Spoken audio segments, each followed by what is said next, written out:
full of myth and mystery.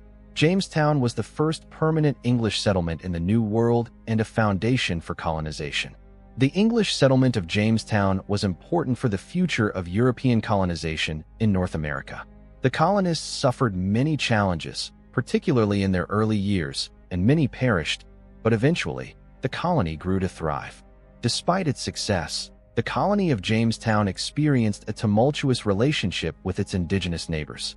Jamestown is an excellent example of how early American colonies experienced failures, but also an illustration of how economic and political prosperity were possible despite these obstacles. In December 1606, 104 Englishmen set sail from London on 3 ships: the Susan Constant, the Godspeed, and the Discovery.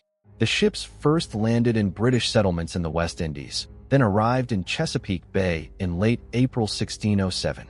When they arrived, the settlers opened orders from their sponsor, the Virginia Company.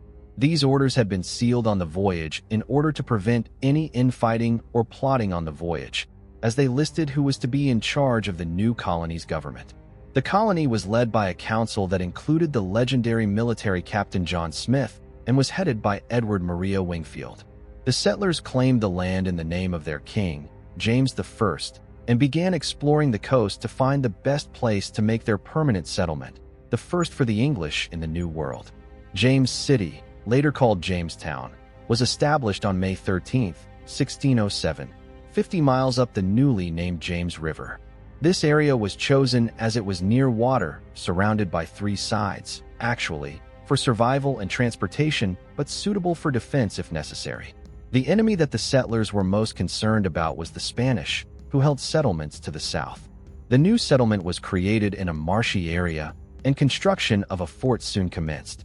The fort, once completed, was triangular in shape, with bulwarks in the corner, complete with artillery.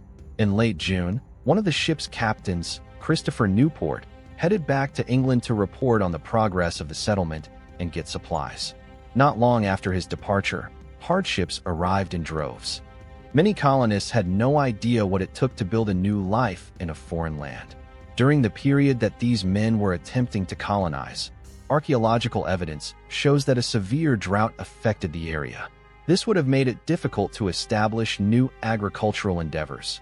Not to mention, many of these men had never grown food before and were largely soldiers and noblemen. Though they had chosen an area near water, the water of the James River was brackish due to its proximity to the ocean. This meant that the water was a mixture of fresh and salt water and made the men more susceptible to a variety of illnesses, including dysentery. The swampy area was a prime breeding ground for mosquitoes, which meant exposure to malaria, and this was all in the days before humans had a clear understanding of sanitation and germ theory. During the summer and fall of 1607, illness had wiped out approximately half of the original Jamestown settlers. During this time, the Powhatan people, a confederacy of more than 30 indigenous groups, brought food to support the sick settlers. The Powhatan had encountered the settlers, who were living on their traditional hunting grounds, periodically. Captain John Smith periodically visited Wahunsinkaw, more commonly known as Chief Powhatan, and from these exchanges, the myth of the chief's daughter Pocahontas emerged.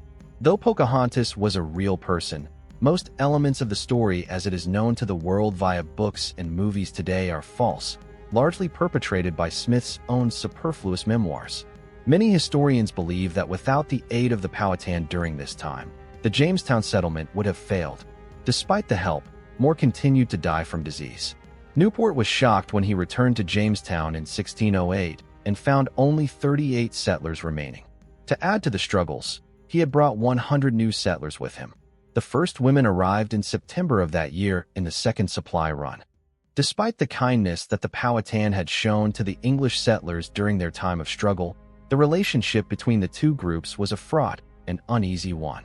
Their interactions were often very one-sided, with the English getting the better part of the deal, benefiting from the Powhatan's skills and knowledge of the land. Land ownership was another point of contention for the two groups. The European concept of owning and selling land was completely foreign to the Powhatan.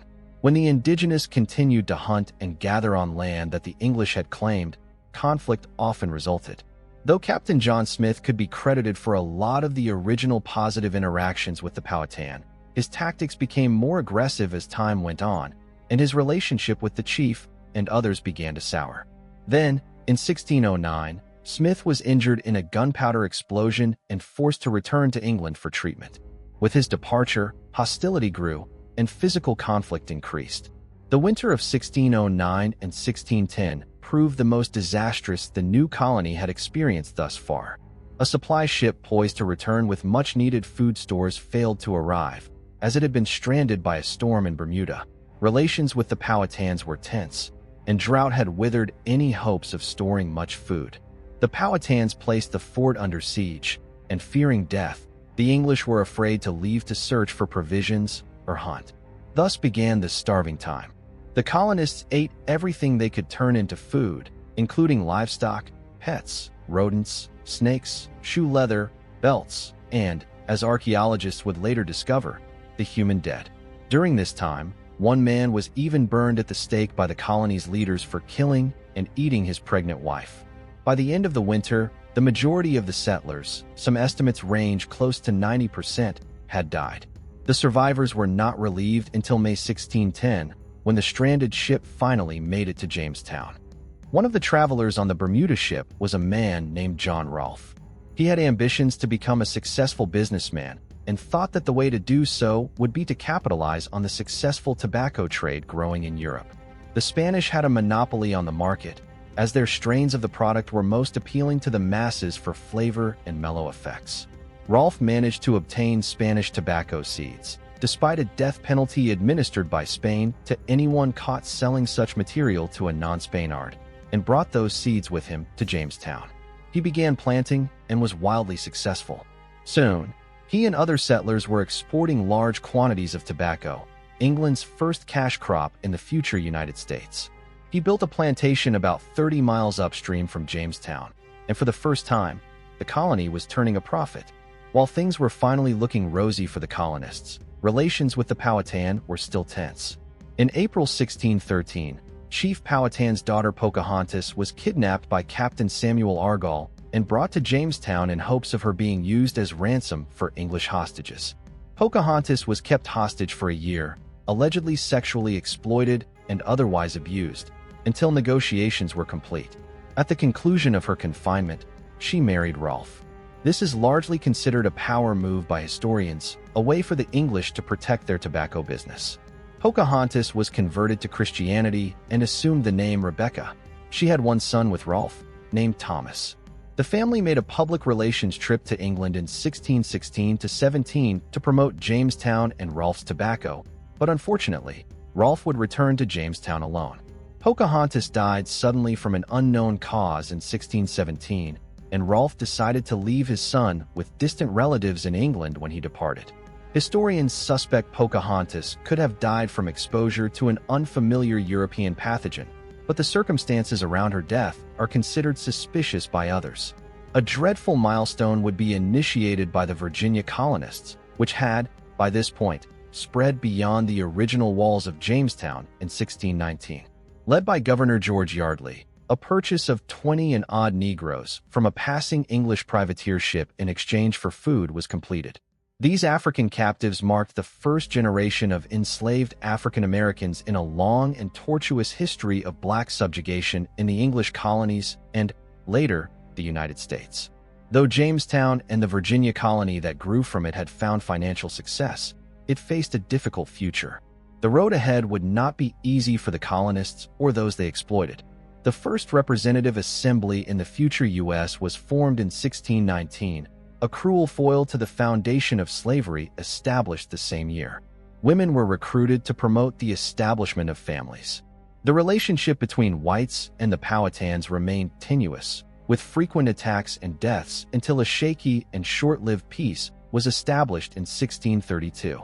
Despite its troubles and ethical concerns, there is no denying the fact that Jamestown was an important historical milestone that laid the groundwork for the future United States. It is a road paved in death, dishonesty, and cruelty, one that needs to be traveled if we are to truly confront America's past.